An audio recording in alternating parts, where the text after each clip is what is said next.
Hello আমার প্রিয় ছাত্রছাত্রী বন্ধুরা, আমি তোমাদের অমিতাভ স্যার। সবাইকে আমার YouTube channel practical and theory ক্লাসরুমে স্বাগত জানাচ্ছি।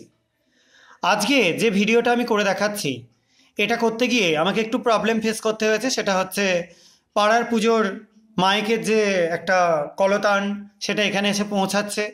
সেই জন্য হয়তো তোমাদের কিছু প্রবলেম লাগতে পারে, কিন্তু কিছু করার নেই, বুঝতেই পারছো। যাই হোক, আজকে যে আমি এক্সপেরিমেন্টটা তোমাদের করে দেখাবো, এটা তোমরা মোটামুটি উঁচু ক্লাসের যারা ছেলে মেয়ে তারা ডি ব্লক এলিমেন্ট পড়বার সময় পড়েছ, এবং যারা একটু নিচু ক্লাসের ছেলে মেয়ে তারা বিভিন্ন অ্যাসিডের শনাক্তকরণের পরীক্ষায়, বিশেষত সালফিউরিক অ্যাসিডের জন্য শনাক্তকরণের পরীক্ষায় পড়েছ। যাই হোক, আজকে আমি এখানে পটাশিয়াম ডাইক্রোমেটের একটা সলিউশন করে নিয়েছি। এখানে একটা গাঢ় সলিউশন রয়েছে, তার থেকে এখানে লঘু করে নিয়েছি। সেটা আমি কিছুটা এখানে কনিক্যাল ফ্লাস্কের মধ্যে নিয়ে নিলাম। আমি একটু আরও জল যোগ করে দিচ্ছি, এটাকে আরও একটু ডাইলিউট বা লঘু করে দেওয়ার জন্য। তো সবাই দেখতে পাচ্ছ কি কালারেশন তৈরি হচ্ছে। এবার এটার মধ্যে আমরা মিডিয়ামটাকে অ্যাসিড করবার জন্য কিছুটা অ্যাসিড অ্যাড করে দিচ্ছি। ডাইলিউট HCl বা H2SO4 কিছু একটা অ্যাড করতে পারো। আমি এখানে ডাইলিউট HCl অ্যাড করেছি, তোমরা H2SO4 অ্যাড করতে পারো। যাক, মিডিয়ামটা অ্যাসিডিক করবার পর এর মধ্যে আমরা যোগ করে দেবো যে কোনো একটা সালফাইড সল্ট। দেখো আমি এখানে সোডিয়াম সালফাইড নিয়েছি, সেটা অ্যাড করে দিচ্ছি। এবার আস্তে আস্তে আমরা এটাকে নাড়াচ্ছি। যাই হোক, সোডিয়াম সালফাইড যখন আমরা নিচ্ছি, সোডিয়াম সালফাইড এখানে কি রিয়াকশান করছে সবাই নিশ্চয়ই বুঝতে পারছো। যেহেতু অ্যাসিডিক মিডিয়ামে সোডিয়াম সালফাইড পড়েছে, সেই জন্য এখান থেকে H2S গ্যাস তৈরি হবে। এবং অ্যাসিডিক মিডিয়ামের মধ্যে যখন আমরা এই H2S গ্যাসকে পাস করাবো, তখন সেই H2S গ্যাসটা পটাশিয়াম ডাইক্রোমেটের দ্রবণের সাথে বিক্রিয়া করবে। আমরা একটা গ্লাস টিউব দিয়ে এটাকে আস্তে আস্তে নাড়িয়ে দেওয়ার চেষ্টা করছি, যাতে তাড়াতাড়ি বিক্রিয়াটা সম্পূর্ণ হয়।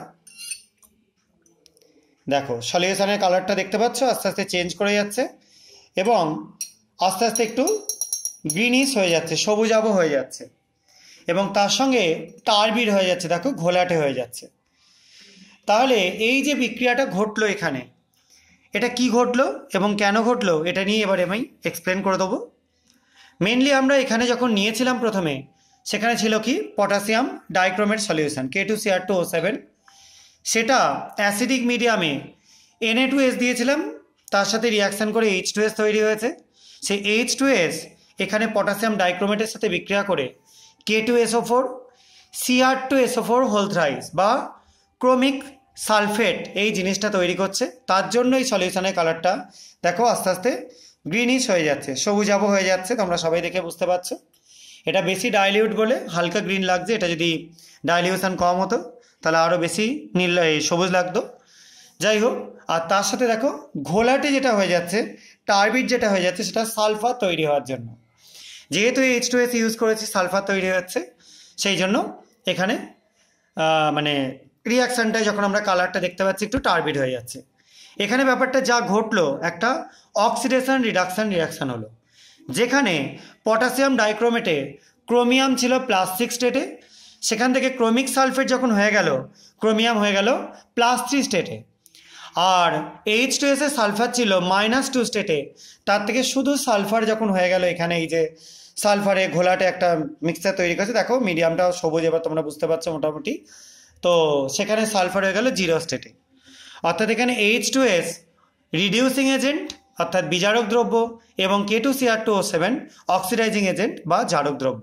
এবং এখানে যে বিক্রিয়াটা হলো সেটা একটা জারণ বিজারণ বিক্রিয়া। আশা করা যায় সবার বুঝতে পারা গেছে। কারো যদি কোনো জায়গায় কোনো কনফিউশন থাকে তাহলে তোমরা কমেন্ট সেকশানে লিখে জানাতে পারো।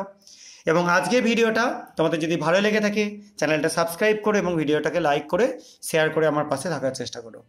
আজকের মতো এটুকুনি। সবাই খুব ভালো থাকবে, সাবধানে থাকবে, পুজো ভালো কাটাবে। বাই।